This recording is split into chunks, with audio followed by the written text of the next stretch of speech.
10 ሚሊዮን 45,000 ዶላር የሚያወጣ 28.7 ግራም ዲያመንድ ከጋምቤላ ወደ አዲስ አበባ ይመጣል። ቁጥሩን በቅጡ ሰምታችሁኛል። 10 ሚሊዮን 45,000 ዶላር የሚያወጣ 28.7 ግራም ዲያመንድ ከጋምቤላ ወደ አዲስ አበባ ለመሸጥ ይመጣል። ይሄ ሰውዬ ቂጤሳ አበራ ይባላል። ከጋምቤላ 28.7 ግራም ዲያመንድ ይዞ ይመጣና የሚገዛው ሰው በደላላ ያፈላልጋል። በጊዜው ምንዛሬ 60 ሚሊዮን የኢትዮጵያ ብር ይሸጥና ሰዎቹ ይህንን ብር በዶላር ይሰጡታል። በዶላር 10 ሚሊዮን 45,000 ብር ሲሰጡት በዶላር አልፈልግም፣ በብር ቀጥታ አካውንቴ ላይ አስገቡልኝ ይላቸዋል።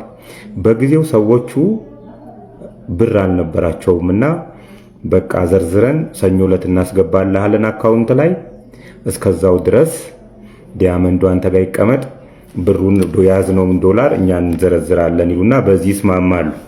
ቂጤሳ ከጋምቤላ ነው የመጣውና ሌባ ይፈራና ወደ ቸርች ይሄዳል። እስራኤል ዳንሳ ጋር ማለት ነው። አንድም ከሌባ ፍራቻ ነው፣ አዲስ አበባ ሌባ ይሰርቀኛል ብሎ ነው። ሁለትም ደግሞ እንዲባረክለት ዲያመንዱ እንዲባረክለት ፈልጉ ነው ወደ እስራኤል ዳንሳ ይሄደው። በእርግጥ ያሳዝነኛል ይህ ሰውዬ። ከዚህ በፊት ታሪኩን ነግሬያችኋለሁና ያን ጊዜ ትንሽ ፎሎወር ስለነበረኝ ብዙዎቻችሁ አልሰማችሁትም ይሆናል። ስሙት። አሁን እስራኤል ዳንሳ ጋር ይሄድና ለእስራኤል ዳንሳ ጸልይልኝ ብሎ ዲያመንዱን ይሰጠዋል። እስራኤል ዳንሳ ከዚህ በፊት ዲያመንድ አይቶ አያውቅም ነበርና ሁሉንም ምዕመናን ተንበርከኩ ይላቸዋል። ተንበርከከው ሲጸልዩ ጸልየው ሲነሱ ዲያመንዱ እጁ ላይ አልነበረም። እስራኤል ዳንሳ ጋር የት ሄደ ሲለው ሰይጣን ወሰደው። ሰይጣን እንደ ሰይጣን ይወስዳል ብዬ እዛው መድረክ ላይ ስተናነቀው እስራኤል ዳንሳን የእስራኤል ዳንሳ ጋርዶች ይዘውኝ ገስታ ውስጥ አስገብተው ደበደቡኝ ይላል ቂጤሳ አበራ። ከደበደቡት በኋላ ውልቅልቅ አርገውት እዛ ገስት ሃውስ ውስጥ አንዳንድ ታሪኮቹን ይጠይቁታል። የባንክ አካውንቱን፣ ዘመዶቹ የት እንዳሉ፣ ሚስቱ የት እንዳለች፣ እህቱ የት እንዳለች ከጠየቁት በኋላ በሳምንቱ ሌላ ቸርች ይሄዳል ቂጤሳ አበራ። እንደዛ ተመቶ ማለት ነው። እዛ ቸርች ደግሞ ያለው ሌላኛው ፓስተር ይሄ ታሪክ ተነግሮታል። ይሄን አካውንት ያለ ሰውዬ፣ ድንጋይ ጠፋብኝ የምትል ሰውዬ ና ወደ መድረኩ ጣይሏል። ዲያመንዱን መውሰዳቸው እንትን ሳይል ምን ይሉታል? ዲያመንዱን ጅጅጋ አይቼዋለሁ፣ ሰይጣን ወስዶ ጅጅጋ ነው ያለው፣ እህት ጋር ነው ያለው ይሉታል። እንግዲህ ዲያመንዱን መውሰዳቸው ሳያንስ ከእህቱ ጋር ሰላም የተቀመጠችው እህቱ ጋር ለማጣላት ማለት ነው። ይሄ ታሪክ የቆየ ታሪክ ነው። 2011 ዓመተ ምህረት ላይ የተከሰተ ቢሆንም አሳዛኝና የኛ እነዚህ የሐሰተኛ ነቢያት ሌብነቶቻቸውን ግልጥ አርጎ ያሳየነውና ኢሳት ዶክመንተሪ ላይ ተጨማሪውን አዳምጡት።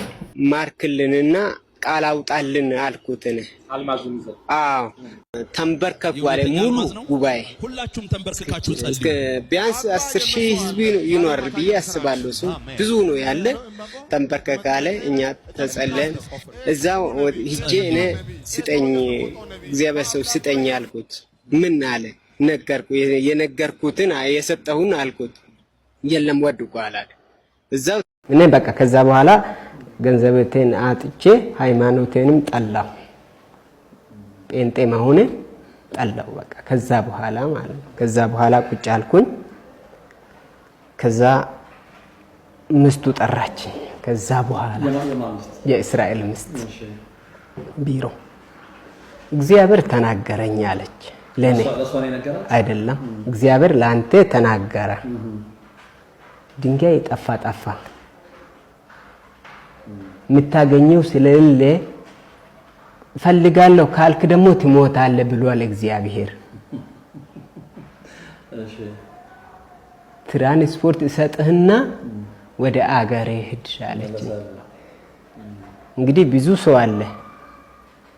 እኔ ትራንስፖርት ባጣ ሌላ ሰው መንገድ ላይ የሚሄድ ሰው ፈልጌ ትራንስፖርት ስጠኝ ብዬ ሄዳለሁ እንጂ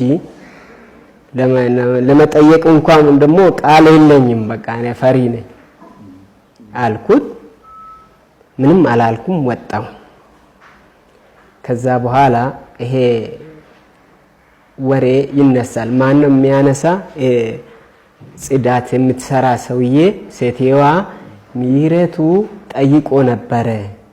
ተስፋዬ ደግሞ እስራኤል እዛ ነው ያለ። አሁን እነሱ ልጆቹ እየዋሹ እሱ ቁጭ ብሎ ያጨበጭባል። እስራኤል እዛ ቁጭ ብሎ እኮ ነው እነሱ። አሁን ምህረቱ ለተስፋዬ አወርቷል። ያ ተስፋዬ ሲጠራ ደግሞ ማለት ነው እስራኤል ተነስቶ ደግሞ ሌላ በቃ እግዚአብሔር ነገር የሚያነገው ጥሩ መኪና መስከረም ሳትመጣ በቃ ብሎ ብዙ ያወራኛል። እነኚህ ሰዎች ያወራኝ ይሄኛው ይናገራል። እኔ ያለውን አጥቻለሁ። እንኳን መኪና አይደለም ፈረስ መግዛት አልችልም። ሽሮ መብላት የለኝም። የሽሮ እንኳን ቡሌ በልቻለሁ ነው። ከዛ በኋላ ወጣው አደረ። አሁንም ማሚ ጠራችኝ። አሮጊቷ እየተፈራረቁ ነው የሚጠሩት። አዎ እንጂ እስራኤል እስካሁን ጣልቃ ገብቶ በቃ ከኔ ጋር ቁጭ ብሎ ከዛ በኋላ ግን ይከታተላል፣ ይሰማል። የሚሆነው ነው ይከታተላል፣ ይሰማል። ይሰማል ግን ጋር አያወራም። ከዛ በኋላ ማሚ የተደረገ ነገር ሪከርድ ምናምን ያለው ስልክ ላይ አለ አለች። አሮጊቷ አዎ አልኩኝ። ጥሩ ስልክ ነው ያለኝ፣ ሪከርድ አደርጋለሁ። ከነሱ ጋር ያወራ ሁሉም ነገር ሪከርድ አደርጋለሁ። ይሄ ሁሉ ሰምታ ከቻልክ ሄድ ትሞታለህ አለች። የሃናን ደገመችልህ? አዎ። ለምንድን ነው የምሞተው ነው ያልኩት። ለምንድን ነው በእንጀራ ነው ሰው ይሞታል አልኳት። ለምንድን ነው? እኔ እኮ እዚህ መሞት ፈልጋለሁ አልኳት። ከዛ በኋላ በቃ ለማንኛውም 300 ብር ሰጡኝ። ማዘር 300 ብር ወስጄ ወጣው። ወደ 11 ሰዓት ይሆናል። በቃ ስልኬ ላይ ያለውን ሁሉ ሰምታለች። ፎቶም አለው ምናምን አለው። ከዛ ያ ወረቀት እንትን ያለው እስራኤል ቁጭ ብሎ ይሄ ማረጃ ወረቀት ብር ስትሰጥ ምናምን ብሎ ጠርቶኝ ነበረ። ማክሰኞ አካባቢ ነው ጠርቶኝ። እዛ መሃል ነው ያወራው። አልፌ ነው የሄድኩት። ወረቀት መሃል ገብቶ እስራኤል ጠርቶኝ ራስ ምን አወራችሁ ከእስራኤል ጋር? ማረጃ አለ ወይ ዲያመንድ መሆኑን ያረጋገጥክበት? አዎ። እና የከፈልክበት ወረቀቶች ዲያመንዱ ደግሞ ከየት መጣ? ምን ነገር አጣራ? አዎ። መንግስት ያቃጥላል። አዎ። ከዛ በኋላ ወረቀቱን ሁሉ ሰብስቤ ሰጥቼው ማክሰኞ አካባቢ ነው። አዎ ሁሉ ሰጥቼ አዎ። ከዛ ወረቀቱ እዛው ቀረ። የአሜሪካው የመጣ ሰውዬው ይሄን ወረቀት አይቶ ይከፍልልሃል አለው። ከአሜሪካ የመጣው ማለት ከአሜሪካ ስሙን አላውቅም እኔ። የሱ አገልጋይ የቸርች ላይ የአሜሪካ ላይ እንትን ያለው ሊቀመንበር ምናምን ነው አለ። ኢትዮጵያዊ ነው? አዎ ኢትዮጵያዊ ነው።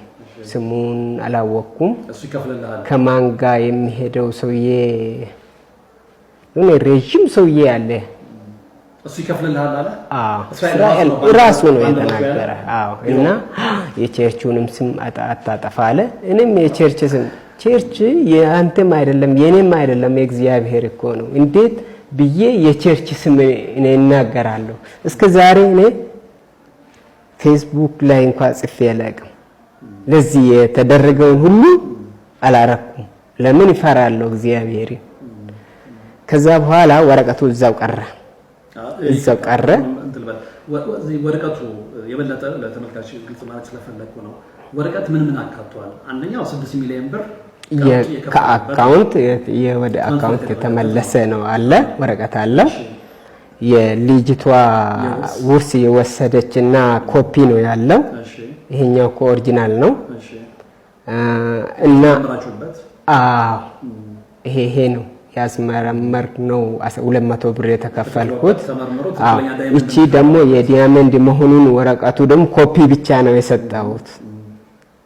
ከዛ በኋላ ሰውየው መጣ፣ አንድ ቀን ሰበከ። ከዛ በኋላ ወጣ። ሐሙስ ይከፈልልሃል። ስንት ይከፈላል? 100 ብር ይሁን 50 ብር ያወራው ነገር የለኝም። ይከፈላል ግን ስንት ነው የሚከፈለኝ አላልክም? ጭራሽ ያልጠየቅኳቸው እኔ አልጠየቅኳቸው። በቃ ይከፈላል ተባለ። የተነጋገርነው ዋጋ አወርቻለሁ። እዛ ቀብድ የከፈልኩት አወርቼዋለሁ። በቃ ያለውን ወጪውን ሁሉ ነግሬያለሁ። ግን ስንት ነው የሚከፈልልኝ አላወራው። እዚህ ጋር አሁንም ያዝ ላድርግ ወደ ኋላ ማለት ግልጽ የሆነ ነገር ተመልካች ማየት ስላለበት ነው። መጀመሪያ የተባልከው በጉባኤ ፊት ነው ያስረከብከው አይደለ? ዳይመንድ ይያለው አልክ። ጉባኤ ተጠራ። በጉባኤ ፊት ተጸልዩ ተባላችሁና ዳይመንዱን ሰጠ። ስለዚህ ዳይመንድ ሲሰጥ ያ ሁሉ ጉባኤ ምስክር ነው። አንድ ሁሉ እዛ አገልጋይ አጠቃላይ ነጥብ በነጥብ ተመልካቾች ልብ እንዲሉ ስለፈለኩ ነው። ያንን ሰጥተህ በጉባኤ ፊት ከደቂቃዎች በኋላ ሴጣን ወሰደው ተባልክ። ሴጣን ለወሰደው ዳይመንድ ከዛ በኋላ ደግሞ ምንድነው የተባለው? በመንፈሳዊ ቻሉ ትሞታለህና ጅጅጋ ነው ያለው ተባልክ። ይሄ ሁሉ በሆነበት ሁኔታ ከአሜሪካ የመጣው ሰውዬ ሴጣን ለወሰደው ጅጅጋ ሌላ ሰው ይዞት ለሄደው ዳይመንድ ምን አገባውና ነው ገንዘብ የሚከፍለው አንተ? ለኔም ጥያቄ ነው። ከዛ በኋላ ይሄ ወረቀት እዛ ካስገባውኝ በኋላ ይሄ የማሚ ጋር ሪከርድም ለሱ ተሰጥቶ እቺ የመጨረሻ አሁን እዚህ ኮፒ ያለች ኔጋ ከቸርቹ አቂምና እውቀት በላይ ብሎ የጸረ እኔ ማመል ሌላ ወረቀት ሳይሆን ያቺ ማመልከቻ የመጨረሻ ናት። በቃ ሁለተኛ አልጽፍም። 19ኛ ነው ይሄ 18 እዛ ከማሚ ጋር ደግሞ 20 ነው። በዚህ ከማዘርና ከሪከርድ ያረኩትም ሁሉ ያለው አይደል? ከሱ ጋር 20 ነው። ከዛ በኋላ መብት ከዚህ በኋላ ወረቀት አልጽፍም።